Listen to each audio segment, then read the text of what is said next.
Brasil. Produção Rádio Brás, gerada dos estúdios da Rádio Nacional de Brasília para todo o Brasil.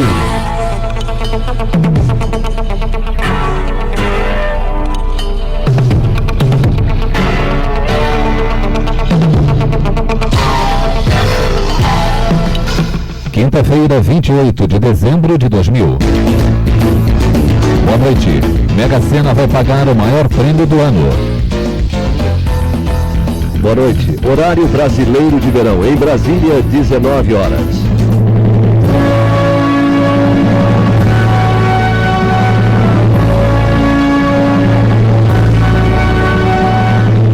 Há mais de 60 anos, a voz da cidade, a voz do campo, a voz do Brasil. Produção Rádio Brás. Hoje, na Voz do Brasil, o Banco Central divulga relatórios sobre a inflação e as projeções para 2001. Líder do governo no Congresso Nacional está otimista em relação a 2001. Sexta-feira, 29 de dezembro de 2000. Presidência da República. O presidente Fernando Henrique Cardoso assinou medida provisória autorizando o reajuste salarial dos militares para os anos 2001 e 2002. O reajuste médio de 28,3% causará um impacto fiscal líquido de R$ 1 bilhão e 74 milhões de reais em 2001 e mais o adicional de 868 milhões em 2002. As fontes para cobrir as despesas de 2001 foram anunciadas em obediência à Lei de Responsabilidade Fiscal. A medida determina também a suspensão do pagamento de pensões para filhas de militares. O ministro Irã Saraiva despede-se da presidência do Tribunal de Contas da União, o TCU. O ministro destacou suas ações durante os 2 anos que esteve à frente do tribunal. Ouça o pronunciamento. Durante os 2 anos que estivemos à frente do tribunal, procuramos incentivar as formas de controle social dos gastos públicos. Temos a convicção de que a forma mais eficaz de controle do erário é aquela onde há participação popular. O controle pelos órgãos de governo é melhor exercido se houver cooperação da comunidade. A criação do serviço 0800, em março deste ano, foi mais um passo nessa direção. O cidadão tem um canal direto e gratuito com a Corte de Contas. Mas não é um sistema de denúncias por telefone. Ele se presta a esclarecer dúvidas e prestar informações sobre o tribunal, divulgando a importância do controle externo e da participação da população no controle social. Nessa mesma linha, promovemos em março deste ano o seminário A Fiscalização do Fundef. O encontro teve o objetivo de discutir o controle desses recursos pela comunidade e pelos órgãos competentes. As dificuldades vividas por nosso país, e em particular pela administração pública, não permitiram alcançar tudo o que era desejado. Mas terminamos nosso período à frente do TCU com a convicção do dever cumprido. Ao deixar a presidência do tribunal, agradeço a todos aqueles que de alguma maneira colaboraram com o meu trabalho nesses últimos 2 anos. O coordenador do Programa Nacional de AIDS do Ministério da Saúde, Dr. Paulo Teixeira, é o nosso entrevistado de hoje aqui na Voz do Brasil. Ele vai nos explicar como a população pode se prevenir desta doença. Não perca, é daqui a pouco. Líder do governo afirma que o Congresso foi importante no processo de crescimento do país. As informações com o repórter Lima Rodrigues. O ano de 2000 apresentou um resultado positivo para o Legislativo, porque o Congresso Nacional foi muito importante no processo de retomada do crescimento econômico. A avaliação é do líder do governo no Congresso, deputado Arthur Virgílio Neto. Ele destacou que o crescimento do país neste ano deve ser de 4%, com a previsão otimista de até 5,5% para o ano que vem. Para o deputado, esse crescimento significará mais emprego no país, um Natal mais forte no próximo ano, o aumento das exportações em torno de 20%. O deputado Arthur Virgílio Neto, líder do governo no Congresso, é do PSDB do Amazonas. De Brasília, Lima Rodrigues. Economia. O Comitê de Políticas Monetárias do Banco Central, o Copom, divulgou hoje relatório trimestral sobre a inflação no país. O repórter Daniel Lima tem os detalhes dessa notícia. O relatório conclui que as tarifas públicas em dezembro deverão mais uma vez constituir-se no principal fator de influência sobre os índices. Mas mesmo com a alta esperada nesse mês, o IPCA deverá acumular no ano percentual compatível com a meta de inflação estipulada em 6% para 2000. para os primeiros meses de 2001, os preços agrícolas favorecem o comportamento dos índices, sendo que o IPCA ficará no ano em 3,9%. Os técnicos do Banco Central prevêem ainda pressões decorrentes da renovação de matrículas escolares e possíveis aumentos de tarifas de transportes públicos em algumas capitais do país. Não se visualizam, entretanto, pressões generalizadas sobre os preços. O recuo esperado das taxas de inflação, a partir de setembro, como registrado no relatório de inflação anterior, foi confirmado. Tal perspectiva havia sido delineada em função, principalmente, do fim dos aumentos das tarifas públicas em julho e agosto e dos efeitos das chuvas, que caíram mais cedo este ano. Os principais indicadores mostraram nos últimos meses a ausência de pressões, de tal modo que, retirados os impactos dos preços in natura em setembro e dos aumentos dos combustíveis em novembro, ambos choques caracteristicamente pontuais, as taxas situaram-se próximas de zero. De Brasília, Daniel Lima. Acumulada 6 semanas, a Mega Sena da Caixa Econômica Federal estará pagando amanhã um prêmio de 31 milhões de reais. O sorteio será às 20 horas em Ubatuba, interior de São Paulo, e as apostas poderão ser feitas até às 19 horas. Este é o maior prêmio já pago pela Mega Sena em 2000. Pelos cálculos da Caixa Econômica Federal, se apenas um ganhador levar os 31 milhões de reais, ele terá um rendimento de 193 mil reais por mês, se deixar a fortuna aplicada na poupança. A Caixa espera que o total das apostas chegue a 55 milhões de reais. A Mega Sena é o jogo da Caixa que mais arrecada dinheiro para os programas sociais do governo. O financiamento estudantil no antigo crédito educativo, por exemplo, é custeado pelo dinheiro arrecadado nas loterias. Será desenvolvida a partir do próximo dia 10 de janeiro uma ampla campanha para alertar os caminhoneiros sobre a AIDS. O repórter Lourival Macedo tem as informações. A campanha vai funcionar em 17 pontos estratégicos espalhados pelo país. E além da AIDS e doenças sexualmente transmissíveis, DST, o ministro da Saúde, José Serra, disse que os caminhoneiros serão alertados sobre outros problemas de saúde, com explicações sobre sono e direção, pressão alta e diabetes, numa iniciativa inédita que incorpora integrações de outras áreas de saúde pública. E daí a nossa campanha, que vai se desdobrar por todo o Brasil, vai ser uma campanha bastante intensa, não só pela mídia, pelos meios de comunicação, como também através de pontos de ação e de intervenção, cerca de 17 nas principais estradas do Brasil. A campanha terá a colaboração do Serviço Social em Transporte, SEST, do Serviço Nacional de Aprendizagem em Transporte, SENAT, e de organizações não governamentais. Ela será concentrada nas rodovias que cortam São Paulo, Santa Catarina, Paraná, Espírito Santo, Goiás, Pará e Rio de Janeiro. De Brasília, Lourival Macedo. A AIDS está aumentando entre as mulheres casadas que têm um único parceiro e moram em cidades pequenas do interior do país. Esta e outras informações sobre a epidemia que mais preocupou o homem neste século, você vai saber agora aqui na Voz do Brasil. Nós vamos conversar com o coordenador do Programa Nacional de AIDS do Ministério da Saúde, Paulo Roberto Teixeira. Doutor Paulo Roberto, boa noite. Boa noite, ouvintes da Voz do Brasil. Doutor Paulo, ainda existem muitas pessoas que não sabem o que é e como se pega a AIDS. O senhor poderia explicar para a gente isso mais uma vez? A AIDS é produzida pelo vírus chamado HIV e se transmite essencialmente pelas relações sexuais com penetração e pelo sangue contaminado ou em transfusões ou através do uso de agulhas e seringas contaminadas. Adicionalmente, existe a transmissão chamada materno-infantil ou transmissão vertical, que ocorre durante a gravidez ou no momento do parto da mãe soropositiva para o bebê. Doutor Paulo, e como a população deve se prevenir? O instrumento mais importante da prevenção é a informação, saber como se adquire, como não se adquire, para proteger-se de um lado e, por outro lado, estar tranquilo em situações onde não há esse risco e, principalmente, como nós estamos falando de transmissão da infecção por relações sexuais, através do uso constante de preservativos, tanto em parcerias eventuais como em parcerias estáveis, quando não existe segurança a respeito de um dos parceiros poder ter sido infectado ou não.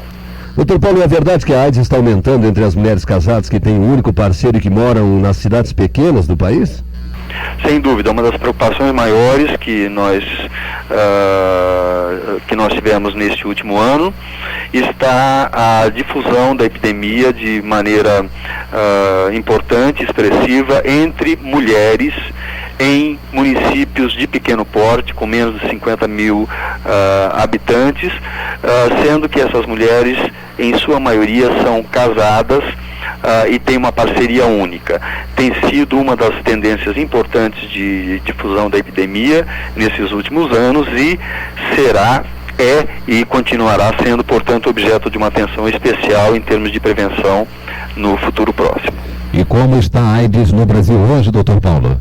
A epidemia de AIDS no Brasil atingiu dimensões muito importantes, embora, do ponto de vista proporcional, tenha se conseguido limitar a uma parcela pequena, cerca de 0,5% da população adulta do Brasil.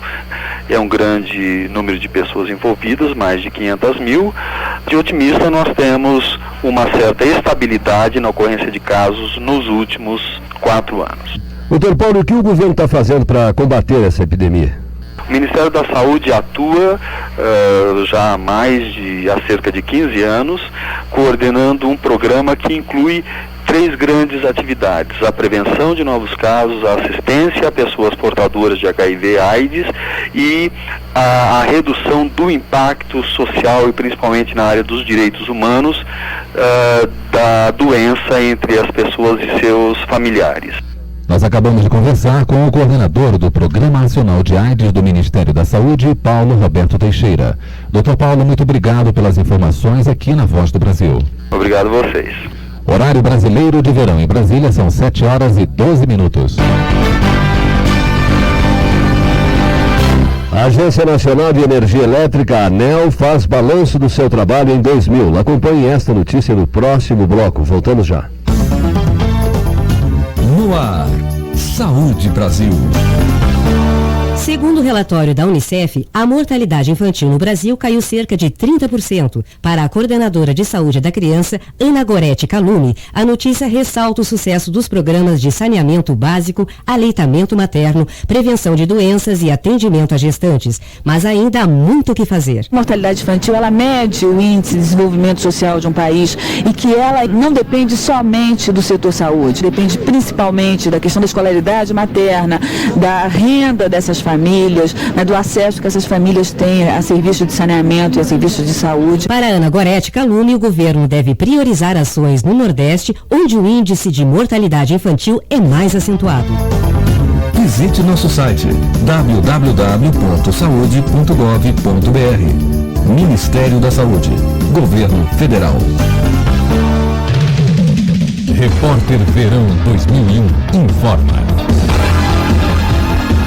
O ano 2000 passou voando. Chegamos ao fim do século correndo como nunca. Pra que tanta pressa? Vá devagar. É época de festas e você já pode pisar no freio. Principalmente se vai pegar a estrada. Você sabia que o excesso de velocidade é o maior motivo de multas, acidentes e mortes no trânsito? Sabe por quê? O médico Fábio Ford, presidente da Associação Brasileira de Acidentes e Medicina de Tráfego, explica. A associação que se faz, que a velocidade de um corpo, quando de um choque, multiplica por 6 essa velocidade pela sua massa. Quer dizer, você corresponde a você cair de um edifício de 6 andares no chão, um choque que você vem a provocar a 50 por hora. Quanto mais você aumenta a velocidade, maior é a força de impacto desse seu corpo com outro veículo ou com um objeto parado na rodovia. E a dobradinha álcool-velocidade é ainda mais perigosa. Isso é uma opinião já que vem se firmando cada vez mais. A quantidade de álcool permitida tem que ser o zero absoluto.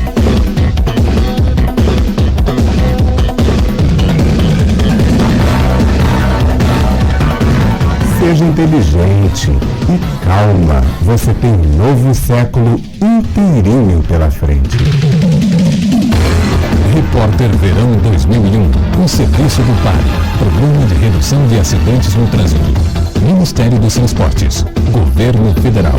Trabalhando em todo o Brasil. A voz do Brasil. Rádio Brás. O diretor-geral da Agência Nacional de Energia Elétrica, José Mário Abdo, disse que o trabalho de fiscalização da ANEEL foi um dos pontos positivos esse ano. Repórter Shirley Prestes. No balanço do ano, o diretor-geral da agência, José Mário Miranda Abdo, destacou o trabalho de inspeção nas 660 unidades geradoras que estão em funcionamento. A ANEEL baixou nessas fiscalizações mais de 12 mil determinações. Faça isso, não faça mais aquilo, corrija isso, corrija aquilo outro. E 90% dessas determinações que a ANEEL baixou para as distribuidoras foram cumpridas. Dos 10% que não foi cumprido, a ANEEL aplicou penalidades, aplicou multas que chegam à casa dos 50 milhões de reais. José Mário falou também do novo regulamento dos direitos do consumidor que já está em prática. Não se corta mais a conta de energia do consumidor sem lhe dar um aviso prévio de 15 dias.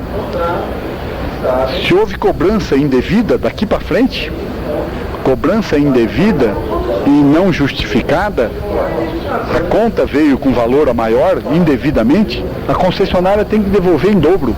Brasília, Shirley Prestes. Os motoristas que não têm nenhuma infração vão ganhar descontos na hora de fazer seguro dos automóveis. O Departamento Nacional de Trânsito, o DETRAN, vai colocar tarja dourada nestas carteiras a partir de janeiro. As informações com o repórter Adriano Gaieski. Quem não cometeu infrações de trânsito nos últimos 3 anos em todo o país poderá ter uma tarja dourada na carteira de motorista. A norma vai valer a partir de janeiro do ano que vem. O diretor do Departamento Nacional de Trânsito, Délio Cardoso, explica os benefícios que o condutor de veículos terá com esta medida do Ministério da Justiça. Os benefícios que o motorista tarja dourada terá, em primeiro lugar, em relação aos descontos que as seguradoras irão proporcionar na renovação do seguro do seu próprio automóvel. Porque, em tese, o motorista que não comete infrações é um motorista cuidadoso e as seguradoras já nos asseguraram que irá proporcionar um desconto significativo na renovação do seguro do automóvel do motorista excelente. Além dessas medidas, os DETRANs de todo o Brasil estão instruídos para cobrar taxas menores na renovação das carteiras nos casos dos motoristas considerados excelentes. De Brasília, Adriano Gaieski. A hora do campo. O governo federal quer assentar 100 mil famílias em 2001. O anúncio foi feito hoje pelo ministro do Desenvolvimento Agrário, Raul Jungmann, em Brasília. Ele disse que o ministério vai realizar vistoria em mais de 3 mil imóveis, discriminar as terras públicas e demarcá-las. A expectativa do Ministério do Desenvolvimento Agrário é que até o final de 2001, mais de 570 mil famílias estejam assentadas. Você vai saber agora se o seu município recebeu a verba destinada ao crédito de instalação dos assentamentos. Os recursos são liberados pelos bancos oficiais e aplicados por meio das associações de assentamentos da reforma agrária de sua região. A verba de R$ 1.047.900 vai para os seguintes municípios: no Maranhão, Buriticupu, Colinas e Monção. No Mato Grosso, Paranatinga, Rosário Oeste e São Félix do Araguaia. Em Rondônia, Vilhena, Neópolis, em Sergipe. E no Tocantins, Araguacema, Palmeiras do Tocantins. Atenção, agricultor de projetos de assentamentos da reforma agrária. Você que já recebeu crédito de custeio pelo Procera e o Pronaf do Grupo A, pode procurar o gerente da agência do Banco do Brasil e do Banco do Nordeste e pedir o crédito de custeio para as lavouras. De acordo com as novas condições, quem paga em dia suas prestações tem juros reduzidos e descontos especiais. Qualquer dúvida, procure os técnicos do INCRA, Emater, do Conselho Municipal de Desenvolvimento Rural ou da Secretaria do Pronaf no seu estado. Não aceite intermediários e não pague taxas adicionais a ninguém.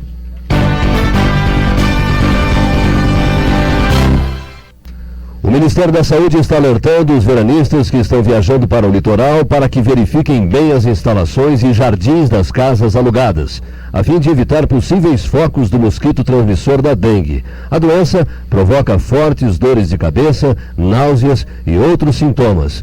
Segundo especialistas do Ministério, 80% dos casos de dengue são adquiridos nos próprios domicílios.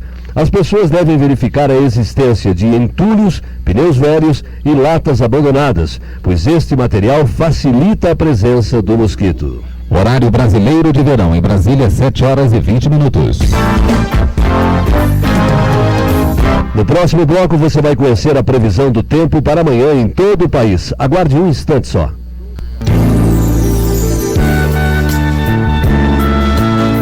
Para tirar uma dúvida, fazer uma denúncia ou um comentário sobre a educação, fale com o ministro Paulo Renato. É só escrever ou telefonar. E hoje vamos conversar com o ministro Paulo Renato sobre os avanços da educação brasileira nesta passagem de século. Então, ministro, qual a tendência da educação no país neste novo milênio que estamos começando agora?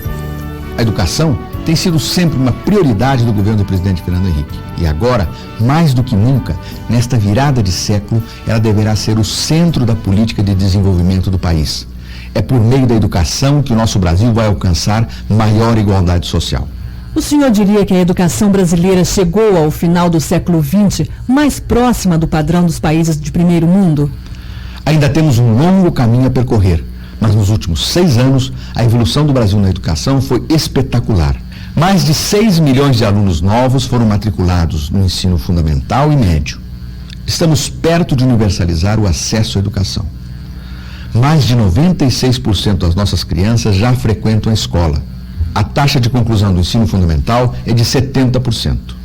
Então, encerramos o ano 2000 com um quadro extremamente positivo. Ministro, a maioria dos municípios agora tem mais dinheiro para o ensino fundamental, não é? Isso mesmo. No ano 2000, o Fundef redistribuiu 17 bilhões de reais. 62% dos municípios brasileiros passaram a contar com mais recursos para o ensino fundamental. E para garantir que todo esse dinheiro seja bem empregado, nós realizamos encontros com promotores de justiça e com os representantes da comunidade nos conselhos de acompanhamento do fundo em todo o país. A sociedade brasileira nunca acompanhou tão de perto a aplicação do dinheiro da educação como agora. No caso da merenda escolar, o apoio da comunidade representada nos conselhos municipais está ajudando o governo a garantir a merenda a 37 milhões de crianças. Em 2000, o governo repassou aos estados e municípios 900 milhões de reais para a compra de alimentos servidos na escola pública no nosso país.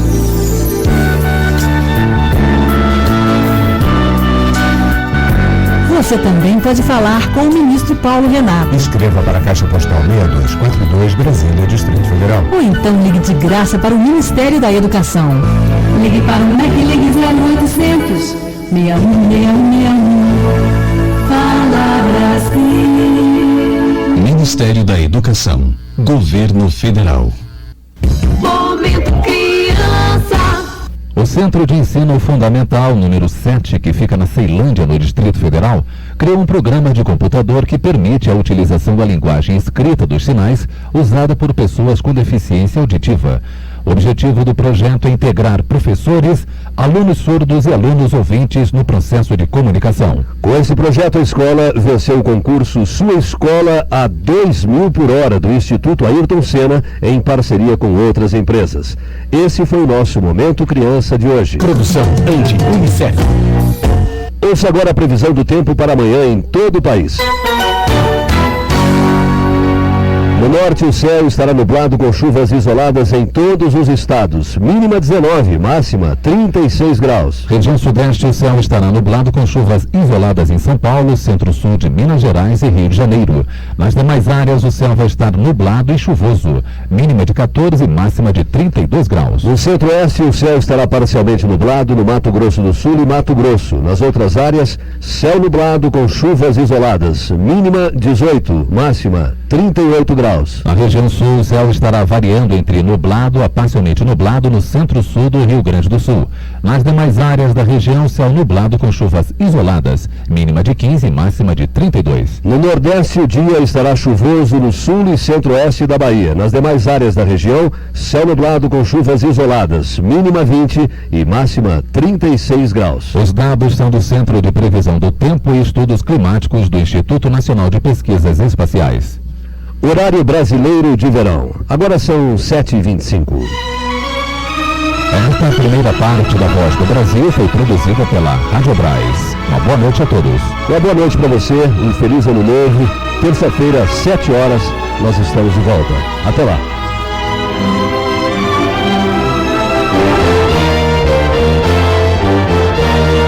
Você vai ouvir agora as notícias do Poder Judiciário. O presidente do Supremo Tribunal Federal, ministro Carlos Veloso, negou hoje liminar ao habeas corpus impetrado em favor da advogada Georgina Maria de Freitas Fernandes, que queria passar as festas de fim de ano em casa. O STJ já tinha negado liminar para que Georgina passasse o Natal com a família. A advogada, condenada por fraudar a Previdência Social, cumpre pena na Companhia Especial de Trânsito da Polícia Militar do Rio de Janeiro. A decisão do ministro Carlos Veloso foi tomada nos termos do despacho no pedido de reconsideração feito pelo ex-banqueiro Salvatore Cacciola em julho passado. Em outra decisão, o ministro Carlos Veloso indeferiu liminar na reclamação em que a advogada Georgina de Freitas alega que o presidente do Tribunal de Justiça do Rio se nega a cumprir decisão do STF que concedeu a ela o benefício de progressão ao regime semiaberto. No despacho, o presidente do Supremo afirma que o deferimento do regime de progressão prisional corre por conta do juízo da execução. O ministro Carlos Veloso requisitou informações ao TJ do Rio para o julgamento do mérito dos pedidos após a distribuição dos processos com o término do recesso. E o presidente do Superior Tribunal de Justiça, ministro Paulo Costa Leite, também negou hoje um pedido feito pela defesa de Georgina de Freitas para que ela passe fora da prisão às festas de fim de ano. A defesa de Georgina pediu ao Superior Tribunal de Justiça a extensão do habeas corpus concedido a Fábio Cândido de Souza, réu no processo que condenou Georgina por fraudes no INSS e que teve o direito de passar as festas de fim de ano em casa há 2 anos. O presidente do STJ afirmou que Fábio Cândido de Souza já estava cumprindo efetivamente a pena em regime semiaberto, ao contrário de Georgina de Freitas. Este é o terceiro pedido de liminar negado pelo STJ à advogada Georgina Maria de Freitas. A CPI do futebol aberta no Senado não poderá quebrar os sigilos bancários e fiscal dos clubes São Paulo, Santos, Palmeiras, Corinthians e Guarani. A decisão suspendendo a quebra dos sigilos foi tomada hoje pelo presidente do Supremo, ministro Carlos Veloso. O pedido de liminar em mandado de segurança foi ajuizado no STF pelo Sindicato das Associações de Futebol Profissional do Estado de São Paulo, Sindbol. O ministro Carlos Veloso observa que a jurisprudência do Supremo é no sentido de que as CPIs têm que fundamentar suas decisões para decretar as quebras dos sigilos fiscal e bancário dos investigados, tal como ocorre com as autoridades judiciais. A impossibilidade de penhora do imóvel residencial familiar e dos bens essenciais que o guarnecem, previsto em lei, não abrange os bens possuídos em repetição. O entendimento é do Superior Tribunal de Justiça ao reconhecer que pode ser penhorado um dos aparelhos de TV da dona de casa Carmen Pérez da Silva, moradora de Osasco, em São Paulo. A Sociedade de Educação e Caridade de Osasco entrou com recurso especial no STJ para obter a quitação de uma promissória no valor de R$ 6.305. Na lista de bens arrolados para a penhora estavam 2 aparelhos de TV, dentre outros utensílios domésticos. O recurso da entidade de Osasco só foi provido em relação a um dos televisores, pois o STJ entendeu que, no caso, o segundo aparelho de TV é uma exceção à essencialidade do lar. O presidente do Tribunal Regional Federal da 5ª Região, sediado em Recife, suspendeu hoje a importação de 50 mil pneus usados. O juiz José Maria Lucena cassou liminar concedida pela 6ª Vara Federal do Ceará à empresa BKS Importação, que comprou o produto no exterior. A decisão do presidente do TRF atendeu a um recurso impetrado pela Fazenda Nacional, que alegou grave lesão à ordem pública caso a importação dos pneus fosse autorizada. O juiz José Maria Lucena destacou decisão unânime do Supremo, que considera inconstitucional a importação de bens de consumo usados, como pneus, roupas e carros. Na próxima segunda-feira tomam posse os 5.559 prefeitos e vice-prefeitos vencedores nas eleições municipais de outubro passado. Também assumem o cargo no ano que vem 60.287 vereadores, conforme dados do Tribunal Superior Eleitoral. A diplomação dos eleitos, feita pela Justiça Eleitoral, terminou no dia 18 deste mês em todos os municípios. Conforme a Constituição, os prefeitos e vice-prefeitos assumem o cargo no dia 1º de janeiro. Já a posse dos vereadores varia de acordo com a lei orgânica de cada município. Segundo o TSE, quase todos os prefeitos foram eleitos no primeiro turno e, em muitos casos, reeleitos. Nas eleições de 2000, mulheres venceram a disputa para 317 prefeituras municipais. Nas primeiras eleições totalmente informatizadas no Brasil, o PMDB elegeu 1.257 prefeitos, o PFL 1.028, o PSDB 990, o PPB 618, PTB 398, o PDT 288 e o PL 234. Em seguida, vieram o PT com 187 prefeituras conquistadas e o PPS com 166, os partidos que mais cresceram na última eleição, seguidos pelo PSB com 133 prefeitos. Os assuntos que foram destaque nesta edição: Supremo e STJ decidem que Georgina vai passar o Réveillon na prisão. Ministro Carlos Veloso suspende quebra de sigilo de clubes de futebol paulista. Justiça de Pernambuco proíbe importação de pneus usados. Boa noite e um feliz ano novo. Notícias do Poder Judiciário. Produção da Secretaria de Imprensa do Supremo Tribunal Federal.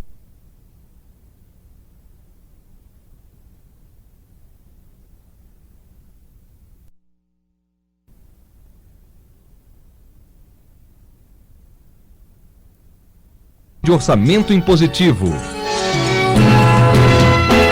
Pedro Piva critica juros altos. É uma coisa misteriosa. O governo devia ter interesse, porque o governo é o maior devedor. Oposição quer presidir comissão de fiscalização e controle. A Comissão de Fiscalização e Controle poderá ser presidida somente pelos partidos oposicionistas. Projeto nesse sentido será apresentado pelo Bloco de Oposição no Senado. Repórter Patrícia Novaes. A Comissão de Fiscalização e Controle é um dos instrumentos que permitem fiscalizar o Executivo. Mas, segundo a senadora Heloísa Helena, a experiência dos últimos anos mostrou que a comissão não vem cumprindo seu papel. A líder do bloco de oposição disse que no ano 2000, mesmo diante de várias denúncias de crime contra a administração pública, a comissão se reuniu apenas 2 vezes. Heloísa Helena explicou a proposta que será apresentada pelo bloco oposicionista. Nós estamos propondo que a Comissão de Fiscalização, ela obrigatoriamente seja presidida pelo bloco da oposição, independente de quaisquer governos e partidos políticos que estejam à frente do Executivo. É uma necessidade, não apenas diante da ineficiência da Comissão de Fiscalização e Controle, que no ano 2000 reuniu apenas 2 vezes, mesmo diante de denúncias contundentes, indícios relevantes apresentados pelo Ministério Público, pelo jornalismo investigativo de crimes contra a administração pública, e mesmo assim ela não reuniu, não cumpriu sua obrigação constitucional e regimental. Os veículos conduzidos por motoristas novatos poderão ter dispositivo limitador de velocidade. É o que prevê projeto apresentado pelo senador Valmir Amaral. O Código Brasileiro de Trânsito determina que a carteira de motorista definitiva seja expedida depois de 1 ano de experiência. No primeiro ano, o novo motorista recebe apenas uma permissão para dirigir. Valmir Amaral acredita que o limitador de velocidade vai garantir mais segurança no trânsito e coibir o excesso de velocidade. O projeto deve ser analisado pela Comissão de Constituição e Justiça no primeiro semestre de 2001.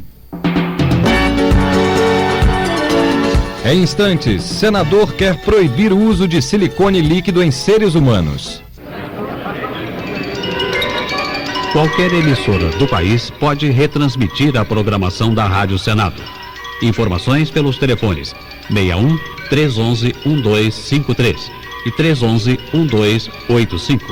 Rádio Senado. Informação, música e utilidade pública. O senador Sebastião Rocha apresentou o projeto que classifica como crime de lesão corporal a aplicação de silicone líquido em seres humanos. Sebastião Rocha alertou que o silicone líquido continua sendo aplicado irregularmente e os pacientes correm o risco de infecção, dor e desfiguramento. Ele acrescentou que o silicone líquido está sendo utilizado sem qualquer controle de qualidade, porque o produto não faz parte da lista de drogas permitidas para uso pela Agência de Vigilância Sanitária. O projeto de Sebastião Rocha vai ser votado pela Comissão de Constituição e Justiça. O senador Juvencio da Fonseca apresentou projeto que proíbe a exigência de testes genéticos para a detecção de doenças. Segundo o senador, o objetivo da proposta é evitar que os planos e seguros de saúde utilizem essa nova tecnologia para excluir futuros associados. A reportagem é de Maurício de Santi. O senador Juvencio da Fonseca considera discriminatória a possibilidade de um plano ou seguro de saúde exigir conhecimento prévio da carga genética de uma pessoa. Segundo ele, se isso acontecer, as empresas podem simplesmente negar credenciamento a um indivíduo que tenha propensão genética a desenvolver uma doença no futuro. O teste genético é um teste que vem prejudicar profundamente o interesse da população. Aquelas pessoas que têm ainda em idade não avançada, uma propensão, uma possibilidade de uma doença na velhice, como é mal de Alzheimer, por exemplo, os planos de saúde fazem a detectação através do teste genético, quando a pessoa tem ainda 20, 30 anos, e evita que essa pessoa entre no plano de saúde. Juvencio da Fonseca diz ainda que a exigência do teste genético é uma possibilidade real, tendo em vista os avanços tecnológicos nesse setor. A proposta do senador será analisada pela Comissão de Assuntos Sociais. O senador Carlos Patrocínio elogiou um programa do governo de Tocantins que ele considera ecologicamente correto. É o programa de coleta seletiva de lixo que até 2005 será implantado em todos os municípios do estado. O senador elogiou também a lei estadual que concede benefícios fiscais para a chamada ecoindústria. Segundo Carlos Patrocínio, essas duas medidas ajudam na solução de vários problemas. A ecoindústria atrai capitais para o estado, gera emprego e renda para os tocantinenses. Minimiza o impacto ambiental resultante da deposição do lixo e ainda contribui para o nosso bem-estar. Soluções como essas e empreendedores dispostos a prosperar junto com o Estado e com a sua população serão sempre bem-vindas. O senador Pedro Piva criticou as altas taxas de juros no Brasil. Pedro Piva acha um mistério os juros no Brasil continuarem tão altos em comparação com as taxas no mercado internacional. É uma coisa misteriosa, porque o governo devia ter interesse, porque o governo é o maior devedor. Quer dizer, quando os juros estão altos, uma parte desse déficit interno também é proveniente do pagamento de juros que o governo faz a seus próprios títulos. O presidente do Senado, Antônio Carlos Magalhães, confirmou a intenção do presidente da República de convocar extraordinariamente o Congresso no período de 22 de janeiro a 14 de fevereiro. Ele também voltou a defender a adoção do orçamento impositivo para 2002. Mais informações com a repórter Danúzia de Carlo Antônio. A convocação tem como principal objetivo examinar as medidas provisórias reeditadas pelo governo. Mas Antônio Carlos Magalhães defendeu que os projetos em tramitação na Câmara e no Senado também devem entrar na pauta que será definida pelo governo em acordo com as lideranças partidárias. A convocação, o presidente me declarou que, além de medidas provisórias, ele teria alguns projetos com interesse que fossem votados na Câmara e no Senado, que especificaria no ato convocatório. O presidente do Senado declarou ainda que não concorda com as críticas à convocação extraordinária para janeiro. Na opinião do senador, depois do empenho dos parlamentares em esgotar a pauta de 2000, o Congresso tem crédito diante da opinião pública. Não concordo que quem fez esse trabalho, como nós realizamos, inclusive o presidente da Câmara, tem crédito com o povo brasileiro para fazer aquilo que deve. Ele citou um dos projetos que deverá estar na pauta da convocação extraordinária. O Código Civil, que também precisa ser votado. Há uma série de outras medidas que precisam ser feitas, tanto na Câmara como no Senado, e nós estamos dispostos a fazer. O presidente do Senado também defendeu a adoção do orçamento impositivo para o próximo ano. Atualmente, o orçamento é autorizativo, ou seja, o governo tem liberdade para executar as partes do orçamento que achar necessário. O orçamento impositivo é uma necessidade deste país. E eu não compreendo como haja congressista que seja contra. O próprio governo é a favor do orçamento impositivo. Claro que no orçamento impositivo tem que ficar delineado que quem fixa a receita é o Executivo. Agora, quando houver superávit, o Executivo, com a Comissão de Orçamento do Congresso, verá como empregará esse superávit. Quando for deficitário, convocará também a Comissão de Orçamento para fazer os cortes necessários para acabar com o déficit.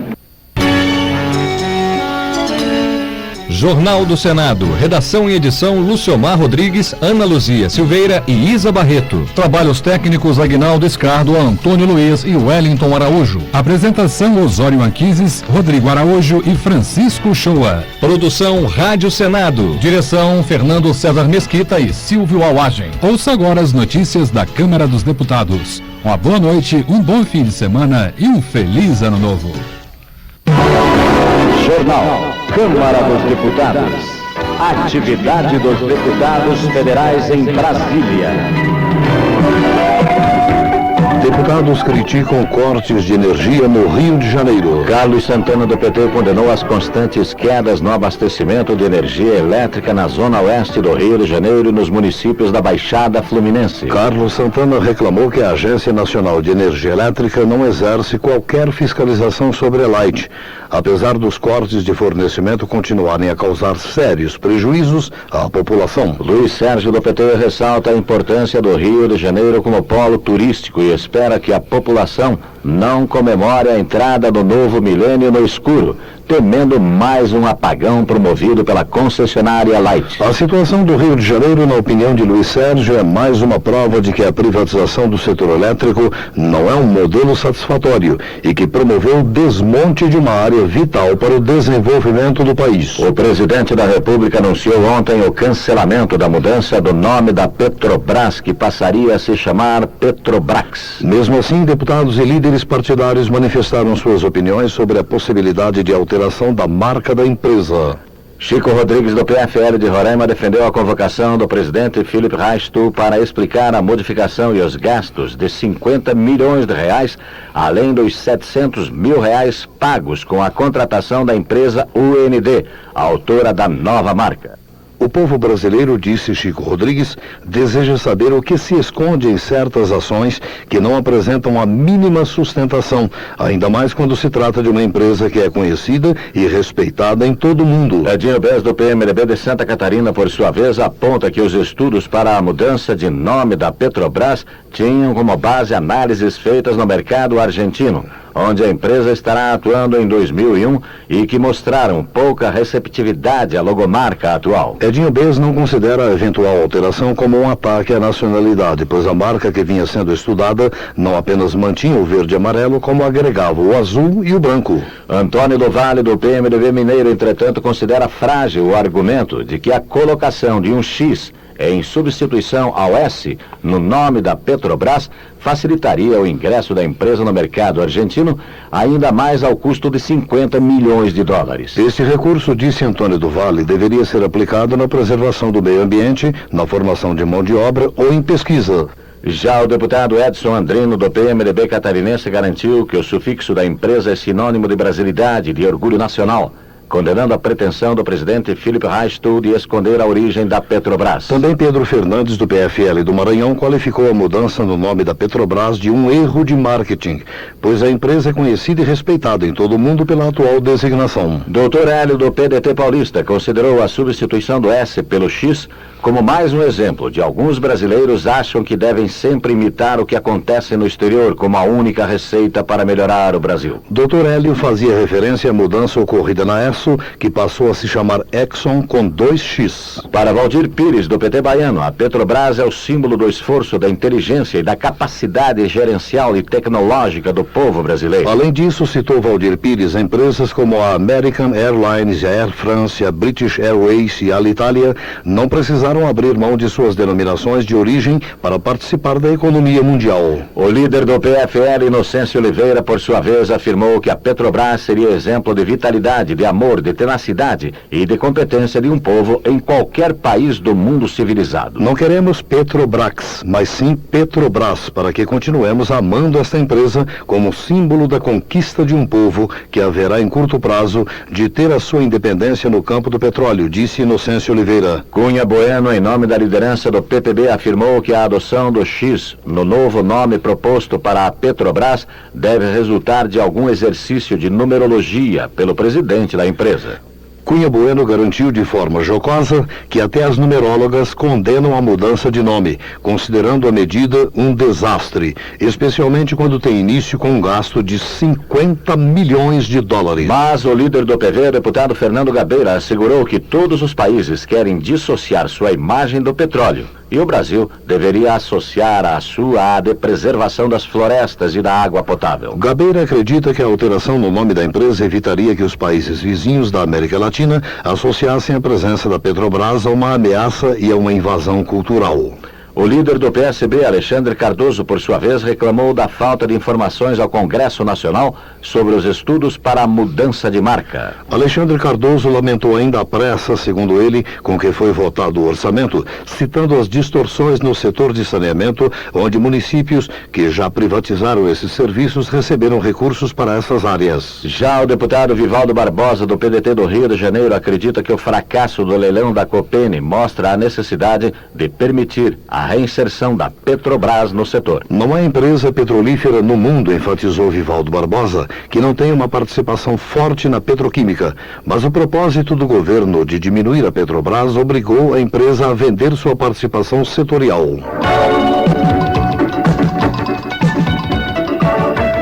CPI denuncia a ação do crime organizado no país. Moroni Torgan, do PFL cearense, foi relator da CPI do narcotráfico e considerou que o trabalho da comissão parlamentar foi um dos mais profundos realizados no país sobre o crime organizado. Mesmo diante de ameaças de morte, disse Moroni Torgan, os parlamentares integrantes da CPI produziram um relatório extenso que foi posteriormente encaminhado ao Ministério Público. Eu acho que uma conclusão que nós devemos chegar é que o crime organizado existe no Brasil. Pode até parecer redundante eu falar uma coisa dessa, que o crime organizado existe, porque foi isso a razão da CPI. Mas eu falo isso porque no início da CPI, no início do ano passado, ou seja, no início de 99, a CPI ouviu algumas autoridades. E ao perguntar essa questão para as autoridades disseram, não, crime organizado não tem não. Tem quadrilhas que agem, e aí algumas vão até lá Bolívia e buscam droga e tal, né? E o que se provou com a CPI foi justamente o contrário. Que na verdade o Brasil hoje, infelizmente, é o segundo consumidor de drogas do mundo, perdendo apenas para os Estados Unidos. Quer dizer, isso é uma tristeza, porque o nosso país até uns 20 anos atrás era a rota de entorpecente. O entorpecente passava por aqui, mas não ficava. E hoje é um mercado e dos maiores do mundo, um mercado de entorpecente perigosíssimo, porque os produtores estão aí na circunvizinhança. Eu costumo dizer que a CPI, ela abriu o palco do crime organizado, ela descortinou esse palco. Prendeu os principais atores que ela conseguiu chegar, pessoas antes inatingíveis. Agora, eu costumo dizer que ainda tem os bastidores. Por isso que esse trabalho deve ser continuado, não pode parar por aqui. Agora, nunca o Brasil viu com tanta nitidez que existe uma máfia dentro do Brasil. E uma máfia que vai dominar os poderes institucionais se nós não fizermos nada. Nós temos que tomar atitudes firmes, como a CPI tomou. Ela não pode continuar indeterminadamente, né, sem um prazo. Por isso ela tinha um prazo, tinha que ser feito um relatório, tinha que ser terminado, e isso deve ter continuidade daqui por diante, é o que todo o povo espera. A CPI, recordou Moroni Torgan, recebeu o apoio da população, que acreditou no trabalho de investigação e apresentou denúncias até mesmo durante as audiências públicas da comissão. Porque ao mesmo tempo que nós recebemos o aplauso da população, nós recebemos a confiança. Foram milhares e milhares de denúncias emitidas pelo Teledenúncia da Câmara e que nos ajudaram. Algumas denúncias até durante a oitiva, a TV Câmara colocando ao vivo para o Brasil, e durante essa oitiva de testemunhas, as pessoas informando, olha, tem mais isso que pode ser perguntado, tem mais aquilo, e isso ajudou assim de maneira preponderante. Então, eu acho que, por um lado, a CPI foi o principal trabalho que existiu contra o crime organizado, e mostrou ao Brasil que existe um crime organizado e que é possível enfrentá-lo. Pastor Valdeci Paiva, do PSL, por sua vez, cobrou a apuração das denúncias de que policiais do Rio de Janeiro estariam extorquindo os peroeiros do município. As denúncias são gravíssimas contra os policiais militares, que, segundo as informações, os mesmos vêm extorquindo os peroeiros. E com este mau procedimento dificultará os mesmos policiais, resgatar a confiabilidade da população carioca. Deputado aponta irregularidades em prefeituras baianas. Walter Pinheiro, do PT, denunciou irregularidades no uso de dinheiro público constatadas em diversas prefeituras no estado da Bahia. Alguns desvios, alertou Walter Pinheiro, vão deixar em sérias dificuldades os prefeitos que vão assumir em 1º de janeiro. Lamentavelmente, mesmo com a lei de responsabilidade fiscal e outras ações, nós estamos assistindo na Bahia algo assim, vergonhoso. Os prefeitos que não se reelegeram estão abandonando as cidades, estão deixando servidores públicos sem pagamentos, hospitais fechados, creches fechadas e, em alguns casos, inclusive, como o caso de Itapiramutá, além de hospitais, creches, salários, até delegacia de polícia. Então as pessoas têm tido problemas seríssimos no atendimento médico, no deslocamento das cidades. E o pior de tudo é que esses prefeitos vêm recebendo o dinheiro que é depositado do Fundo de Participação, do Fundef, dos convênios, e embolsam esse dinheiro e estão caindo fora. E em vários outros casos, além dessas coisas todas, os prefeitos estão vendendo o patrimônio dos municípios. Então nós estamos agindo via Ministério Público, via Justiça na Bahia, ganhamos em vários casos o bloqueio das contas e, para surpresa nossa, o Tribunal de Justiça do Estado da Bahia, ou para espanto, melhor dizendo, o Tribunal de Justiça da Bahia desbloqueou essas contas. Walter Pinheiro cita alguns casos que ele considera mais graves de desvios em prefeituras baianas. Araci, conseguimos caçar o prefeito, ele ganhou liminar, estamos entrando com outra ação para derrubar. Então a Câmara toda se convenceu, as cidades, é corrupção plena com gasto de Fundef. Serrolândia, a mesma coisa, o prefeito pegou o dinheiro, não paga, débitos para todos os lados. Baixa Grande e Bicuí, que é um exemplo importante, a população se revoltou, foi à praça, a Câmara caçou por 11-0 o prefeito.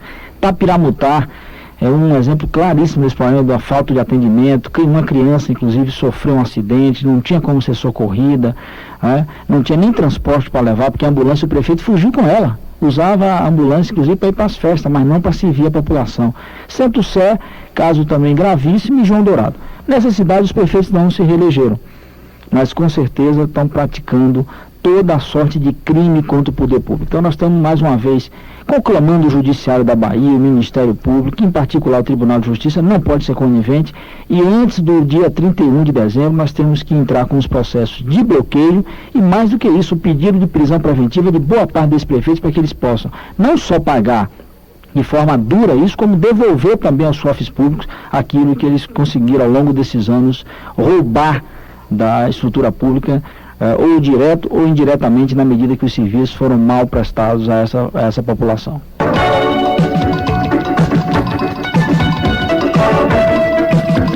Deputados analisam votação do orçamento para 2001. O deputado Ricardo Barros, do PPB do Paraná, representou a liderança do governo na Comissão Mista de Orçamento e considerou essencial para o processo de apreciação da matéria o empenho do Executivo e dos parlamentares para votar a lei orçamentária de 2001 ainda este ano. Como pontos marcantes, Ricardo Barros destaca a destinação de recursos para o aumento do salário mínimo e para o Fundo de Combate à Pobreza. Olha, foi uma honra para mim ser o líder do governo na Comissão do Orçamento.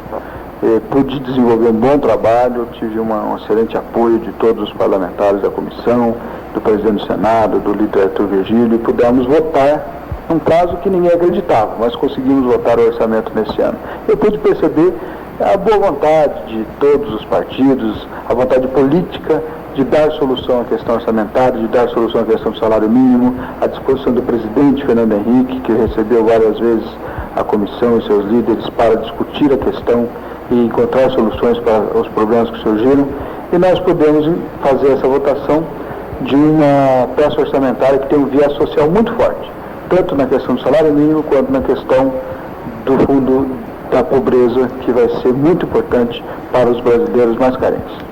Darcísio Peronde, do PMDB, registra o seu trabalho junto à Comissão Mista de Orçamento para reverter a previsão de verbas orçamentárias para o Estado do Rio Grande do Sul, que inicialmente era de redução. A proposta de investimentos do governo, que primeiramente era de 300 milhões, passou para 500 milhões de reais. Em relação ao ano passado, nós conseguimos 97 milhões. Esse ano nós passamos para 200 milhões.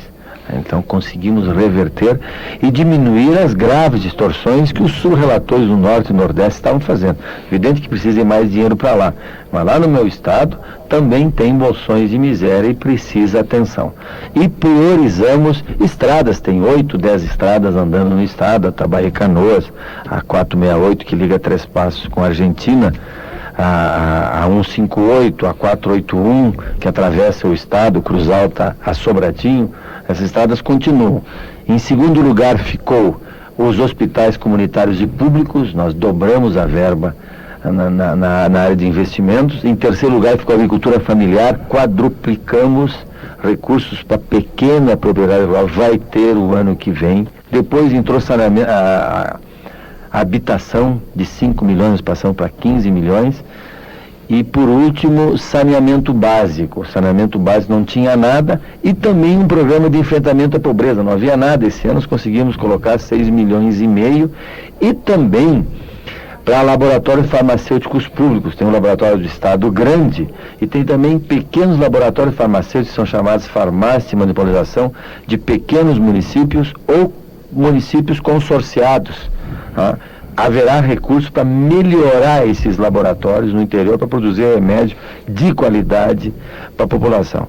Simão Cecim, do PPB do Rio de Janeiro, por sua vez, esperava que os municípios da Baixada Fluminense contassem com mais recursos orçamentários para o ano que vem. Poderia estar muito melhor. Não podemos esquecer que a Baixada Fluminense tem hoje 4 dos 10 municípios mais populosos e, por isso mesmo, mais problemático do Estado. Este fato requer uma atenção especial em termos de recursos. Quanto mais densa a cidade, mais gastos serão necessários para atendermos às necessidades básicas de infraestrutura na saúde, na educação, no transporte e por aí afora.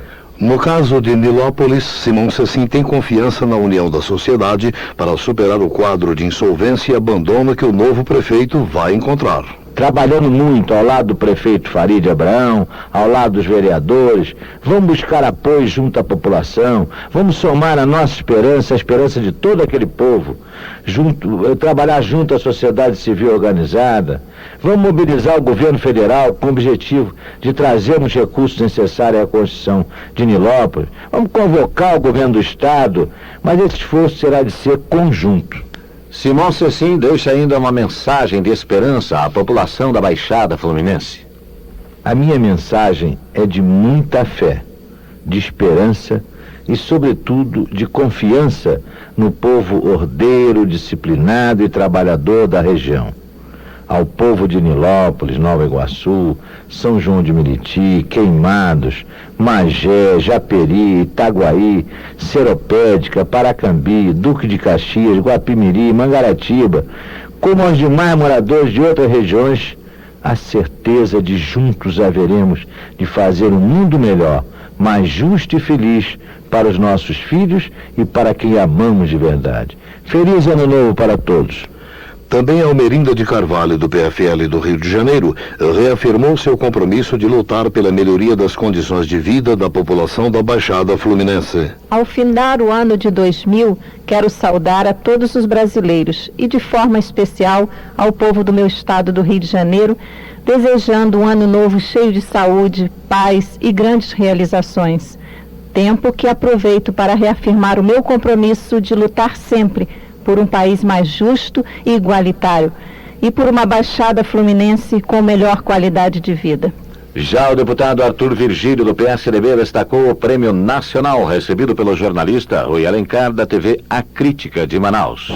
Fiquei muito feliz, e o Amazonas todo também, e aqui eu sei que eu expresso o sentimento da sociedade amazonense, com o expressivo prêmio de melhor homem de televisão do ano, concedido pela entidade nacional dos radialistas, ao radialista Rui Alencar, que dirige o canal SBT, ou seja, a TV A Crítica em Manaus.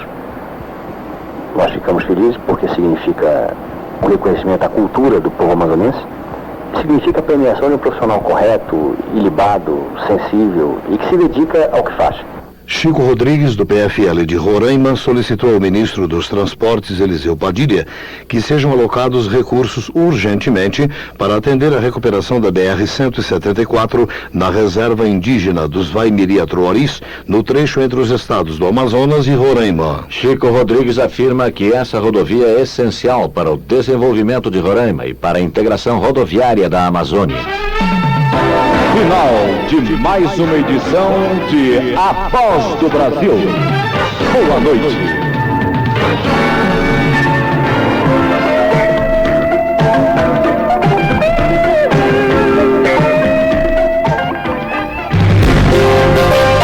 Rede Nacional de Rádio, gerando notícia para todo o Brasil. Jornal Nacional, Repórter Nacional, o Nacional informa. As notícias da área de governo com a Voz do Brasil. Palavra do presidente, o que o governo faz em benefício do povo brasileiro. E ainda, boletins informativos direto de nossa central de jornalismo, 24 horas por dia, a todo momento. Rede Nacional de Rádio, gerando notícia.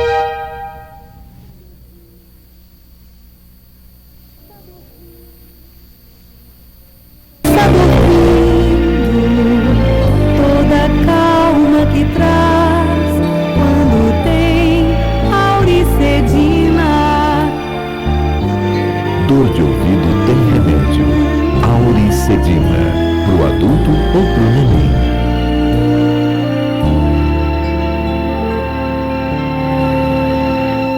Olha a laranja, olha a laranja. Olha tudo de novo. Tá baratinho. Moça bonita não paga, mas também não leva, hein? Banana com preço de banana.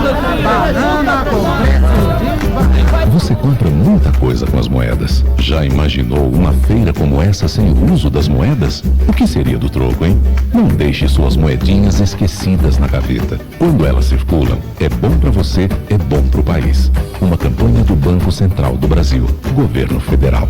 Pare pra pensar, pare um minuto, é o seu minuto da saúde. Se você, minha amiga, está sempre ocupada com a sua família e às vezes deixa de se cuidar, está na hora de tirar alguns minutos do seu tempo para fazer o autoexame das mamas. É um toque de atenção com o seu corpo que ajuda a prevenir doenças como câncer de mama. Acorda, mulher, após uma semana que a regra passou, se ligue no conselho do doutor e vamos prevenir o câncer de mama. Apalpe seus peitos, no banho ou na cama.